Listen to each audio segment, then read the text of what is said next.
Ladies and gentlemen, it's an absolute privilege to moderate this fantastic panel at the first ever edition of the Deccan Herald Summit.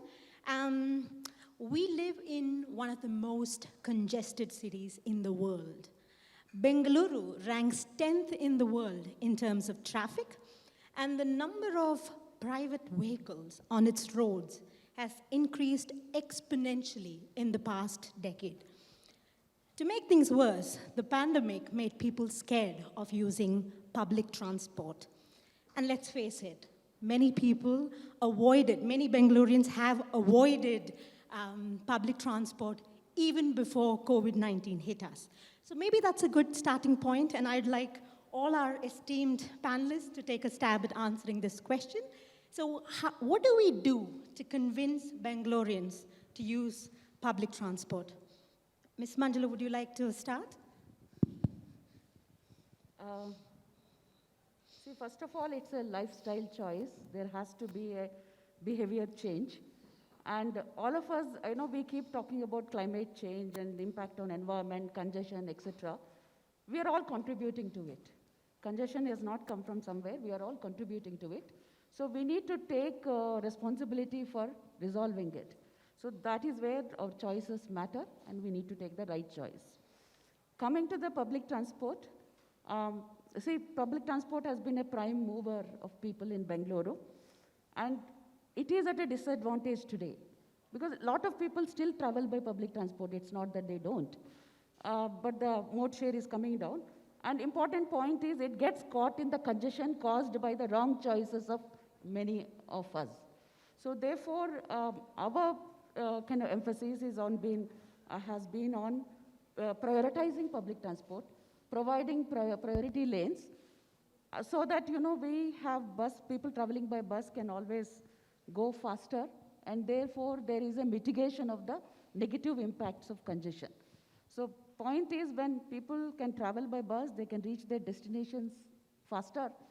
We feel that more people will embrace public transport. But definitely it requires a lot of communication and outreach and public engagement to bring about this change, and also to get the people to embrace the idea of taking away road space from vehicles and giving it for public transport. It's easier said than done, and there is also a lot of tussle in getting that and maintaining that.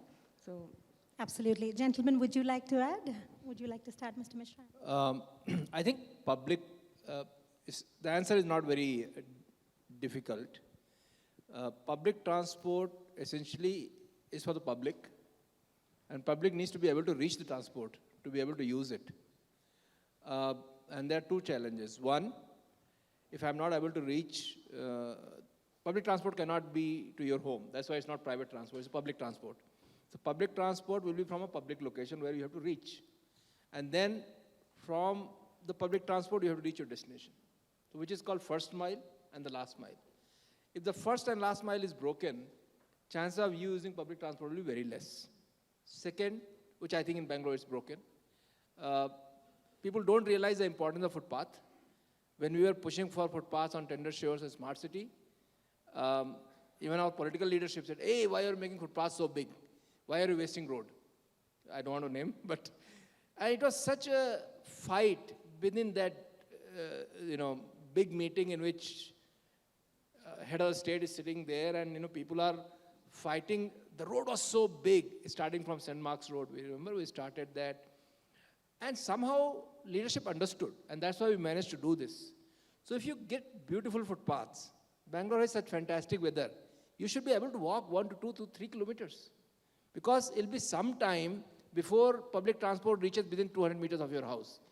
Delhi with 365 stations, 400 plus kilometers is still, average distance is around 3 to 3.5 kilometers from your home or office to the metro station. And Delhi also metro is losing money because people are not using it. Tokyo has 22,000 per peak hour. Delhi has 9,000. So the reason even Bangalore metro will continue to lose the money unless people use metro, and they can't use metro if we can't reach metro. BMTC is much better because at least bus stops are much closer and you at least get. So I think number one, footpath. Second, if I'm stuck on an outer ring road, my car if it goes slower than the bus, then my chance of taking the bus are higher. Unless I give priority to public transport. Metro, much easier because I know if I start at 8:20, I'll reach at 8:35. In bus, I start at 8:20, I may reach at 10:35, 9:35, and it's same as my car and auto or my bike, I will not take the bus. So I think two very important points. First and last mile connectivity, footpaths play the most important. Best cities in the world, whether it's Tokyo, whether it's Hong Kong, whether it's Paris, where public transport, footpath. Please write the article. You want public transport? Put the footpath. Second, priority to the public transport. I think bus priority lanes are very needed. Of course, Bangalore roads are narrow. I understand the problem. We tried our outer ring road, then of course metro came. Unless you have the priority lanes, public transport will not be prioritized. So there's lots of people in the city who can give technical solutions to the problem. I'm sure RK himself has given lots of those. Many others here have done this. I see our DGP is also here. He struggled to manage traffic for several years earlier. I want to stay away from that. Not because those are not important, but I think there's something else. Like, what is the biggest problem? Government has not provided public transport. Without providing public transport, you say, well, what can be done to improve it? You don't provide enough buses. Where is the question of taking the bus? The thumb rule is, for every 1 lakh of population, you should have 120 buses. We have about 35. It's not like we are close to it or close to the halfway mark or something like that. The city needs 14,000 buses. We have 6,000 buses, and of that, at any given time, only 3,200 are running. So the real problem is you don't provide public transport. First, you provide the public transport, then we'll see. Second is, like RK said, public transport and non-motorized transport, non-motorized mobility, I don't want to call it, non-motorized mobility, have to be imagined together. If people cannot walk to the bus stop, they will not take public transport.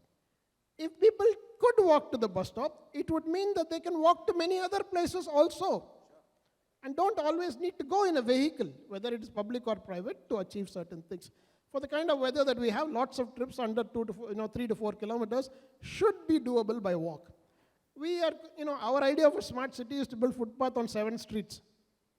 If you really want to build a smart city, build footpath on 1,700 streets. If 1,700 streets have footpaths, you will have a walkable city. If you have a walkable city, access to public transport will be better. If you have access to public transport will be better. Lots of other things will be better. I think, I'm actually glad that, Manjula's back in DOLT, but DOLT actually can do a lot more. But the problem is it's all disempowered. The institutions that can do more are not adequately empowered. The supply is not there. These are the real challenges. If we don't crack that, this technical, managerial way of, I remember, I was on the B-Track committee for many years, and the average policeman will say, BDM ಮಾಡಬೇಕಾಗಿರೋ ಕೆಲಸ ಅವ್ರು ಮಾಡಿಲ್ಲ, BBMP ಮಾಡಬೇಕಾಗಿರೋ ಕೆಲಸ ಅವ್ರು ಮಾಡಿಲ್ಲ, right? BMTC ಮಾಡಬೇಕಾಗಿರೋ ಕೆಲಸ ಅವ್ರು ಮಾಡಿಲ್ಲ. ಕೊನೆಗೆ people come to the policeman and say, you are not managing this, you are not managing that, you are not managing this. He will say, look, what do you expect me to be? An engineer, come city planner, come municipal administrator, come transport planner, come constable. It's not going to happen. The reality is everybody has a role to play. If they don't play their role, it lands up on the head of the guy on the street trying to manage it. Sometimes ordinary people become that guy on the street. They try to survive despite the government in some way or the other. But 90%, and even within government, there are people who are struggling to these kinds of things. So the real problem is political and social. If the government is not willing to understand and approach the problem from that perspective, all the technical solutions in the world will not help. There are enough people who have given 25 rounds of these things many, many times. Any document that produced by the government, I'm sure if you compare it with one written 15 years ago, you'll not be able to tell which is which. Right? So we have to start from taking a hard look at the social and the political dimension. Considering at least 2 of you have mentioned footpaths, I think the next question is just a perfect transition. So the lack of proper planning of road space has resulted in narrowing of footpaths, delays for buses, and almost non-existent space for cyclists. And I know this cause is very close to you, ma'am. So how can we solve this problem? I agree with both the speakers that footpaths and walkability is important. We do have policies and like we have a transit-oriented development policy. Of course, it is a draft, but awaiting approval of the government. While we are, investing on mass transit, there is a recognition now, it's not enough, even at the government level. Though people may think it's still a lot to be done, I understand that, but there is an understanding that mass transit or public transit by itself is not enough, and we need to ensure neighborhoods are more walkable and cyclable. So the transit-oriented development policy, which would be probably approved by government in a short while, focuses on that, on improving accessibility to public transport. So the mantra that is there is 666, 6 minutes by walk, 6 minutes by cycling, or 6 minutes by bus, feeder bus. So unless we build, because when we talk about transit-oriented development, we always think about densification, but we need to think about making these neighborhoods livable. Livability is also an issue that first session talked about, and plan and improve our footpaths and cycle track. It's possible. See, small efforts can go a long way. In the budgets, if we earmark money for walking and improving pedestrian and cycling infrastructure, every year you go on improving it, definitely you will get there. And therefore, the policy, the plans, and the prioritizing the funds, fund allocations, all should fall in line. So we also wanted to give a statutory kind of a mandate to that. And that's where we have put a draft on active mobility bill in the public domain.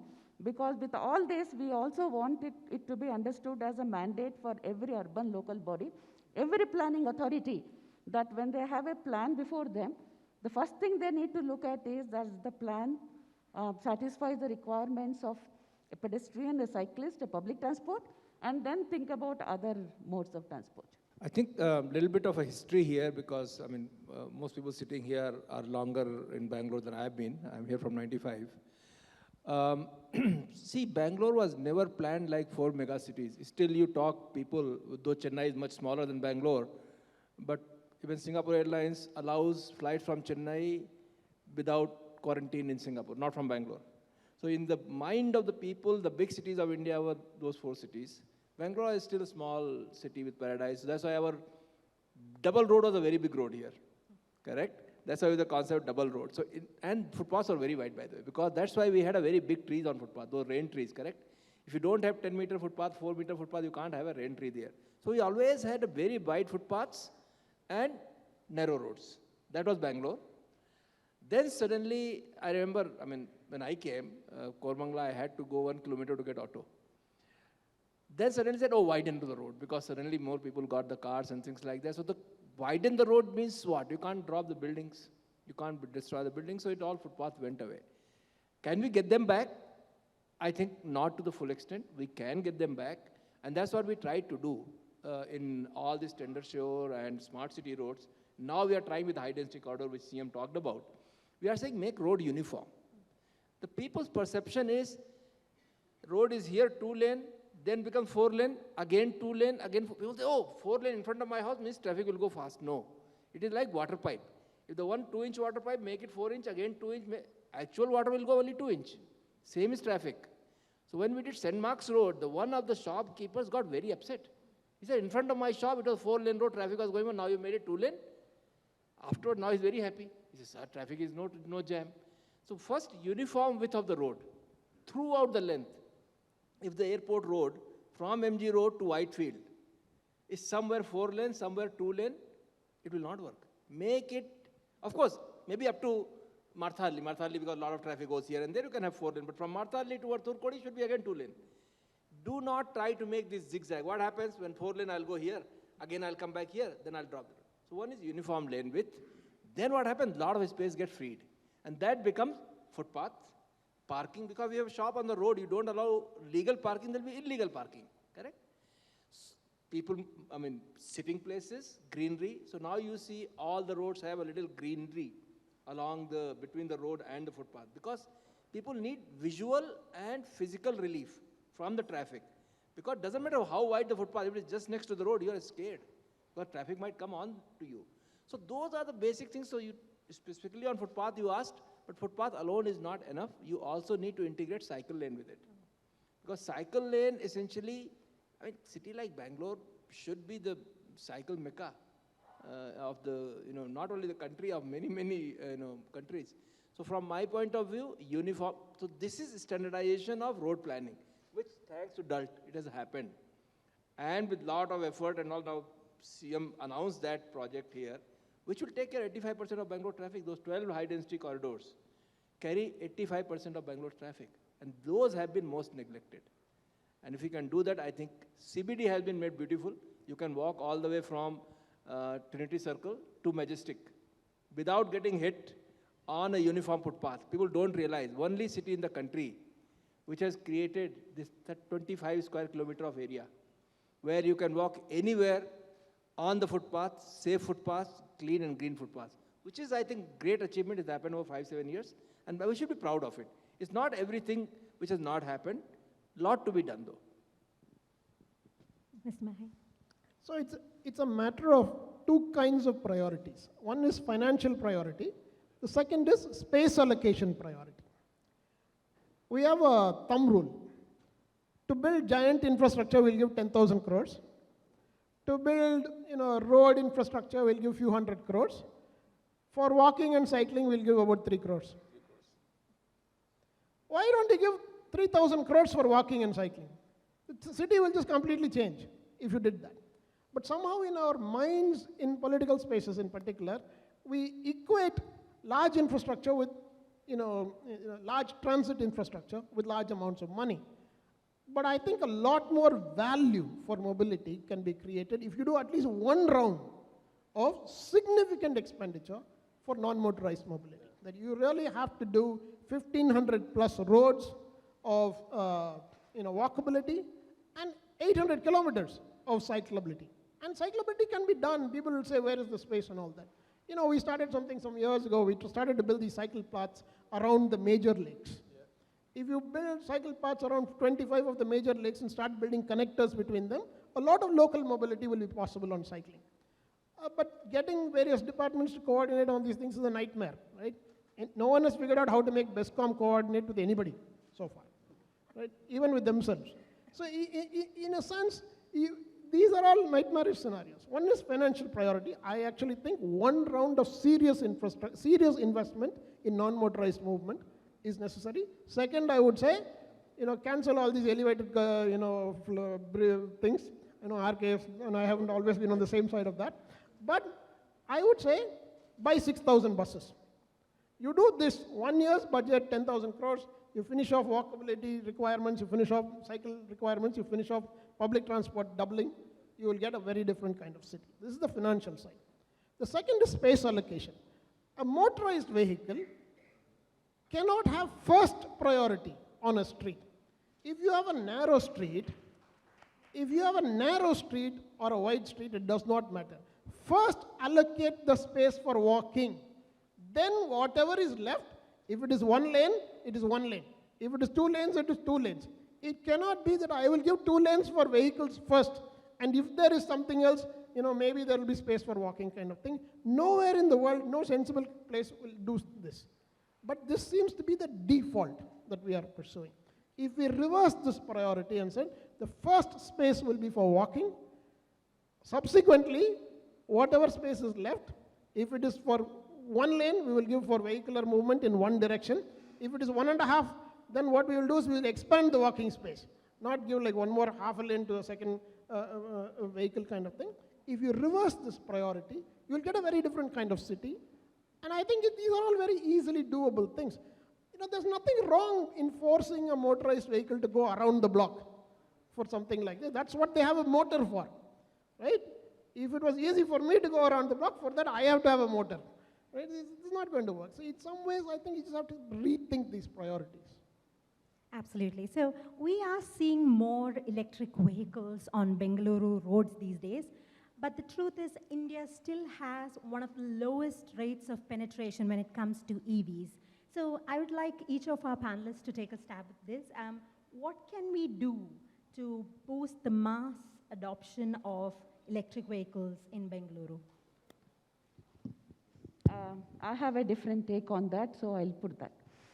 See, we need to definitely move towards cleaner fuel. There is no doubt about that. This is where we need to kind of look at public transport and see whether our buses can. Today, electric buses are costly, but hopefully in some more time, we would have the cost come down and then move towards more fully electric bus fleet. And then, of course, we have shared mobility and last and first mile mobility. We need to provide some way of, what they call as the range anxiety should not be there. So some, charging stations or facility for battery swapping and all that, which is already happening, and I think RK will talk about it. But I am against total, kind of focus on electrification of two-wheelers, cars, etc. No, okay, where is this energy coming from? Number one question. If your source of energy is clean, then you can say it's clean. But today we are not bothered about, what is the source. So in case most of our energy is from, let us say, solar, etc., then we could say, okay, we have clean this energy. Number two is, by, focusing so much more on, subsidizing today in fame, two-wheelers, etc., then why would anybody get into public transport? Why are we investing so much on mass transit and public transport? Therefore, our focus should be very clear. We are talking about public transport, walking, cycling as the primary focus, but at the same time in the periphery or some reasons, in areas, we are also encouraging people to move towards electric vehicle technology, but on their own volition. Because recently in one conference, there was one official from Niti Aayog who spoke about even subsidizing four-wheelers to shift to the electric technology. That's not what we want. In fact, we have written to Government of India saying, under FAME, we should not subsidize two-wheelers. If you are going to do so, do for shared mobility vehicles, not for cars and two-wheelers. So that's our take on that. Good. Actually, Ms. Manjula, people always think that people in the government don't think like people in private. Actually, Ms. Manjula thinks much more like the way citizens think, and that's why we are privileged to have you there. So I think my take on electric is this. I don't know if many of you are aware, Karnataka is power surplus now, daytime. For very simple reason, because Karnataka's renewable energy percentage has gone quite high. And thanks to major solar farms and all we have done, and Karnataka has good hydroelectric. Karnataka is almost a fit state for two. One is conversion of energy, which is renewable energy, because renewable energy can be created only during the daytime, especially solar one. But maximum usage may not be during the daytime, so you need a storage capacity. That's where hydrogen comes. Hydrogen is a conversion of one form of energy, which is electric, in a stored form which can be used later. So hydrogen economy is very lucrative opportunity for state of Karnataka, and which we are working through ASSOCHAM and government of Karnataka. Coming to electric, I think, madam, you're right. If I have to use my coal-fired plants to produce electricity, and through which I am going to run a, 1 crore electric car, I think that's a sheer hypocrisy and waste. However, see, India is not going to electrify through four-wheelers. The government has realized and understood. Initially, Government of India's FAME policy was flawed. They were giving money for me to buy 30 lakh rupee car, which is electric. I think, as she rightly said, don't make people convert from one form of vehicle to other form of vehicle. Make people convert from private form of vehicle to the shared or public form of vehicle and green. So if you give subsidy to buses, nobody's talking about school buses, for example. School buses run only for 30 kilometers per day, one way, max, which essentially means they don't require a battery which will go 200 kilometers, which is why buses are very expensive. School buses are also regulated. 6,000 BMTC buses, we are very proud. But you know how many school buses are in this state, in this city? Around 12,000. 12,000 school buses run only 30 kilometers. I assume Nurain is sitting here somewhere. She will tell, she runs a school.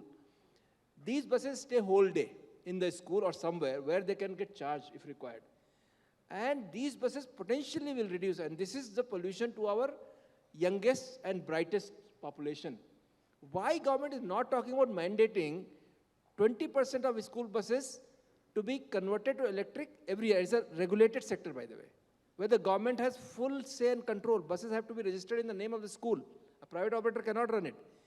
This, I think, madam, you should be also pushing. The government of Karnataka should take a lead. I've written to Niti Aayog also. School buses are the low-hanging. They are smaller. No manufacturer makes school buses. I spoke with Ashok Leland. They said, sir, no demand. Now, this is something, I think that's why you should go electric. BMTC, obviously, as many as you can do. Third, shared mobility. Sorry, I'm an investor in this company called Yulu, which many of you would have seen, green. But let me talk about it, because that's why you called me, I think. We will also do a one-on-one interview with you afterwards, Okay, fine, so you can fine. tell us more than Yeah, little bit, not about Yulu.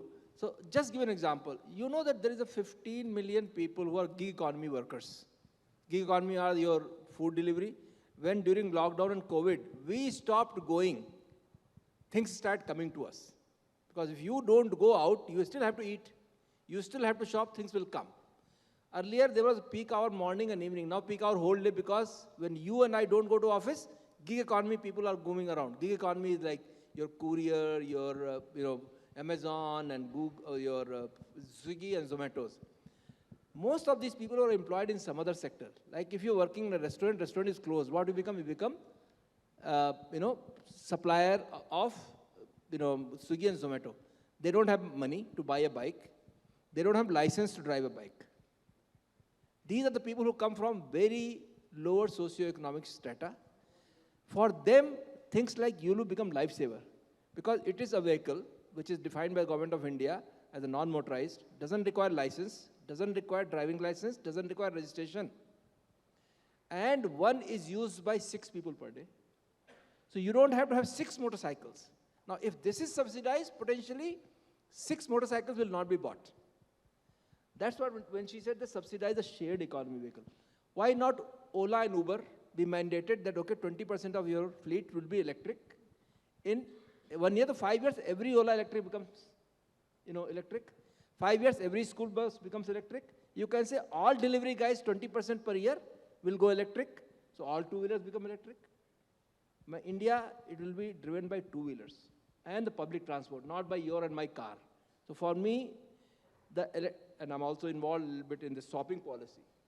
And bikes, these bikes, you can't stand 1 hour, 2 hour, 3 hour and get your bike charge and car charge at the station. It has to be swappable, which of course Government of India is bringing policy. So I think electric, So great. actually, that's a great place for me to ask my next question. Sure. And then, sorry, I'll come back to you, sir, in just a minute. So do you see the new policy on battery swapping actually boost electric vehicle adoption, especially in the commercial segment? I think there's a only way electric vehicles will be adopted. If I come from the house, petrol is filled in 2-3 minutes. Battery will be charged minimum in 1 hour to 2 hours. Will you be able to stand on the road, or it doesn't matter, where is the space to park so many bikes and cars to be charged? So charging will actually, my private charging will happen in my house, correct? Some people living in PG and all that will not have their own charging stations, but otherwise, charging will happen in my house or in the malls. That's happening in the US also. Charging is not happening on the road anywhere in the world. Unless Europe, where you're allowed to park on the road and you buy that location and you charge. Here, shared mobility is the way which will go electric, and that will be through swappable. But swappable for the buses is not possible because batteries are so big. Hence, only BMTCs of the world who can keep the buses, and the schools who can keep the bus in school can do it. But otherwise, so the people who say that, oh, if you create a lot of charging points in the city, more cars will become electric, wrong. First of all, there's no space. Second, the car guy is going to buy a car to charge at home, not on MG road. Of course, if I go to Chennai, I'd like charging stations, 2-3 on the way, so that highways, yes, public charging, but city, it'll be swappable battery. Mr. Ashen Mahesh, could you help us understand what can we do to cut the transport sector's contribution to emissions? So I'll come to that, but before that, I want to say something, right? Sure, please. Because I run the largest fleet of electric vehicles in this country. So I have some understanding of this thing. I think the issue is not about electric versus non-electric. Electric, if it is sourced from a non-clean power, has equally difficult consequences. The issue is, can you build a solution in which the vehicle is only one part of the solution, and it is part of a comprehensive approach to mobility, in which vehicles are used when they are needed to be used, and the energy that they utilize is the most clean form of energy that can be used to power them. So I'm a bit of an outlier in the electric vehicles industry. I said I do not want the subsidy. But because the subsidy is not required, actually, to make electric vehicles viable. The government somehow has got it into its head that the subsidy is required. Usually by giving subsidies, you end up encouraging inefficient players. I know lots of people sort of say, you're speaking against the industry when you say that.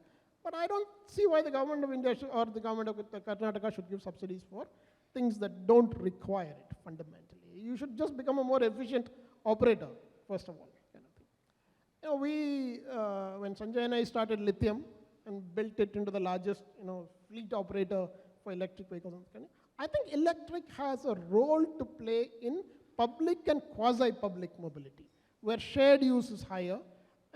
But for the moment, the unit economics of electric do not justify having electric cars as personal vehicles. That could change. But in general, I would say there's no unit economics for personal vehicles anyway. It's not just electric vehicles that don't have unit economics. So I would stay away from that way of thinking about it. I'm happy to talk at length about electric vehicles. I know a fair bit about this. Could you repeat your question that I sort of... Sure. I wanted to know, what can we do to cut the transport sector's contribution to emissions? Look, there's two ways of asking this question. Do you want to cut it at source, or do you want to cut it at point of utilization? These are very different kinds of things. I think the grid is becoming cleaner. It's taking time, but it's becoming cleaner. Unfortunately, it's only now that the real, large gigawatt scale solutions are coming on board.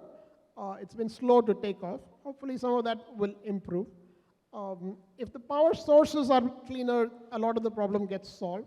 And to the extent that we move to clean fuel vehicles, in the cities also there should be a cleaner environment as a result of that. But I think this is only one part of the problem, right? There is a tremendous undersupply of many, many things that are needed in the cities. And sort of needless mobility has become the way to address that undersupply. If you don't have a certain amount of money, you can't even afford to live in the city. So you live outside the city. Because you live outside the city, you need a mobility solution as well. And because you need that mobility solution at a time when there's not enough clean fuel vehicles, you end up using a lot of non-clean fuel vehicles. So the problem starts, it's all over the place. Like a city like us should be issuing building plan approvals for at least 300,000 additional people each year. The actual building plan approval is only for 70,000 people, right? It fuels the alternate economy also in some way. So the problem is not simply about mobility. The problem is from governance. That if you don't solve the governance problem around urbanization, all of these things show up as though they are technical problems. These are what I call techno-managerial problems. How to run a vehicle well, how to charge it, how much to charge it, and all of those kinds of things. I think you have to enable people's lives and not just their mobility. Thank you. I know we have very little time left, so I'll take a couple of questions, or maybe just one, because we don't have too much time. So this question is from Mr. Vasant Hegde, one of our regular columnists, if I remember right. Footpaths play an important part in public transport, but whenever I walk on footpaths, I see vendors occupying them, with the police turning a blind eye. Can we not clear the footpath from vendors? I think vendors are the part of the ecosystem of any society. You can't get rid of them. You have to give them proper places. And that is something which I think our city planners fail. Since city planners fail, the enforcement authorities are forced, and sometimes not forced, to act. So solution is not in removing them. Solution is to rehabilitating them at a place where they can serve the, if nobody is buying, they will not be there, which means there is a demand. And demand is to the citizens of the city, that there is a walking demand, there is a demand for some chai wala also, no? I love their cities. So there should be places there. That's why when you make the road straight, you always find those nooks and corners. Some for parking, some for vendors, all over the world it is there. Please do not remove them, but do not make them be on the footpath. Create spaces on or by the side of the footpath. That's my solution. Okay, I'm going to interject because I really want to take this question, and that will be the last question, I promise. So our next question comes from Rajkumar Dugar, I hope I got your name right.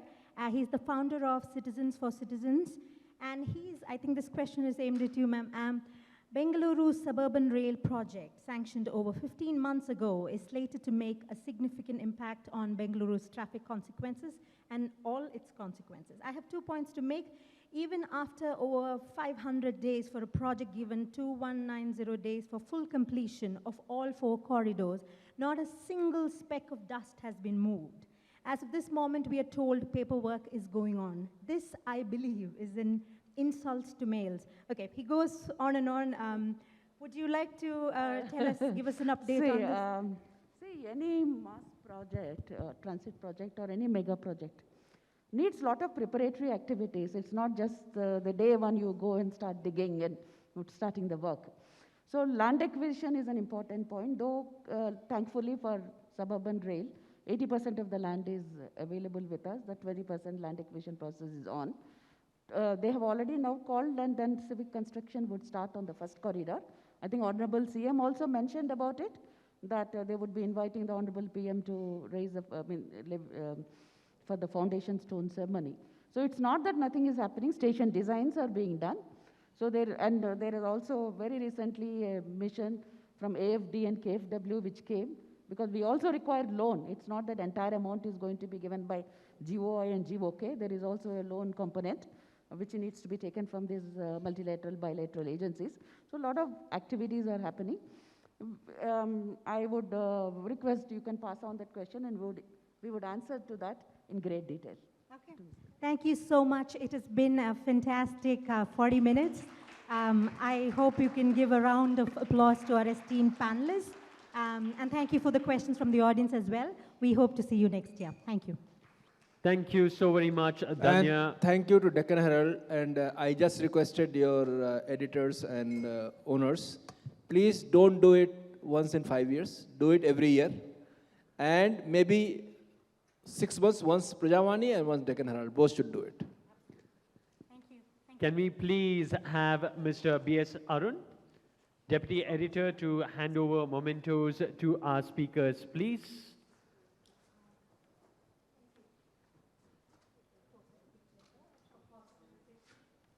A picture opportunity.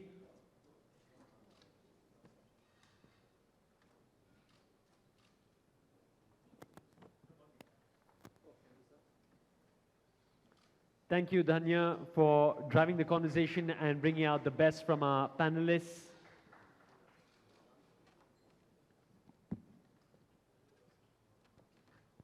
To make the moment all the more sweeter, our panelists are being handed over some small chocolates as well.